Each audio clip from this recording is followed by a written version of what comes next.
Welcome to God is One and Possesses True Unity from The Guide for the Perplexed by Maimonides, Vegetarian, Part 1 of 2 on Words of Wisdom. Maimonides, also known as Ha-Rambam or Rabbi Moses ben Maimon, was a notable medieval Jewish philosopher, astronomer, physician, and intellectual figure. Born into a prominent family in Spain, Maimonides' path eventually led him to Morocco and Palestine, until he finally settled in Egypt, in Al-Fustat, near Cairo.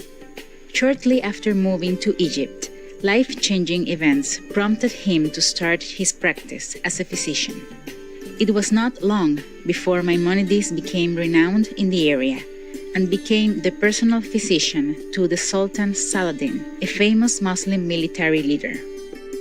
He also tended to other patients, lectured before fellow physicians, and became a leader of the Jewish community, teaching and helping its members. Famous works by Maimonides include Mishneh Torah, a commentary on the Talmud, and The Guide for the Perplexed, philosophical discussions regarding theological matters. A revered pillar of the Jewish world, Rabbi Moses ben Maimon also had a significant influence on some great medieval writers and thinkers, such as Baruch Spinoza and Gottfried Wilhelm Leibniz, and made an important impact on the medical science archives. Today, we will read selections from Part 1, chapters 50, 51, and 52 in Rabbi Moses ben Maimon's book, The Guide for the Perplexed, to better understand what is real faith and that God is truth, as discoursed by the Rabbi. Chapter 50. Bear in mind that by faith, we do not understand merely that which is uttered with the lips, but also that which is apprehended by the soul, the conviction that the object of belief is exactly as it is apprehended. If, as regards real or supposed truths, you content yourself with giving utterance to them in words without apprehending them or believing in them, especially if you do not seek real truth, you have a very easy task, as in fact you will find many ignorant people professing articles of faith without connecting any idea with them. If, however, you have a desire to rise to a higher state, namely that of reflection, and truly to hold the conviction that God is one and possesses true unity, without admitting plurality or divisibility in any sense whatever, you must understand that God has no essential attribute in any form or in any sense whatever, and that the rejection of corporeality implies the rejection of essential attributes. Those who believe that God is one and that He has many attributes declare the unity with their lips and assume plurality in their thoughts. For belief is only possible after the apprehension of a thing. It consists in the conviction that the thing apprehended has its existence beyond the mind, in reality, exactly as it is conceived in the mind. If, in addition to this, we are convinced that the thing cannot be different in any way from what we believe it to be, and that no reasonable argument can be found for the rejection of the belief or for the admission of any deviation from it, then the belief is true.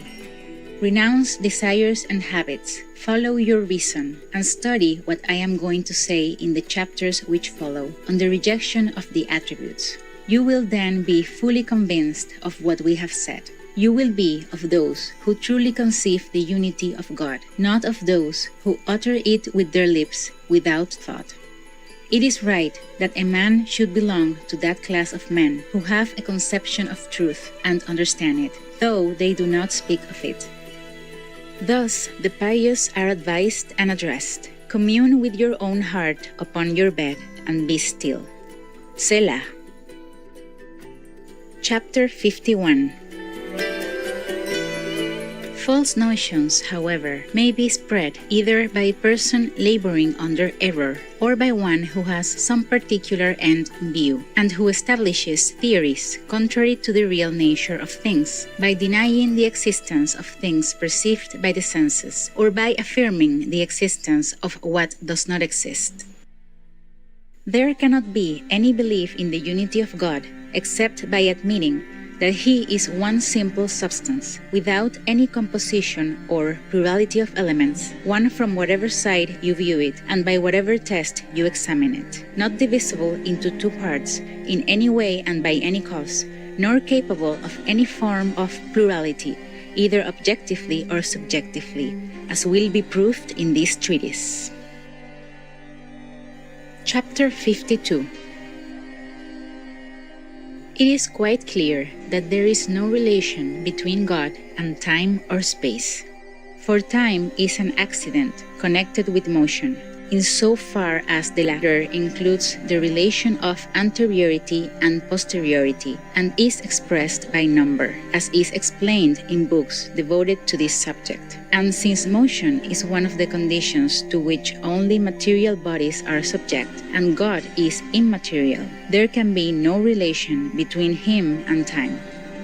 Similarly, there is no relation between Him and space. What we have explained in the present chapter is this: that God is one in every respect, containing no plurality or any element superadded to His essence, and that the many attributes of different significations applied in Scripture to God originate in the multitude of His actions, not in a plurality existing in His essence, and are partly employed with the object of conveying to us some notion of His perfection, in accordance with what we consider perfection, as has been explained by us. Noble viewers, we thank you for joining us for today's Words of Wisdom.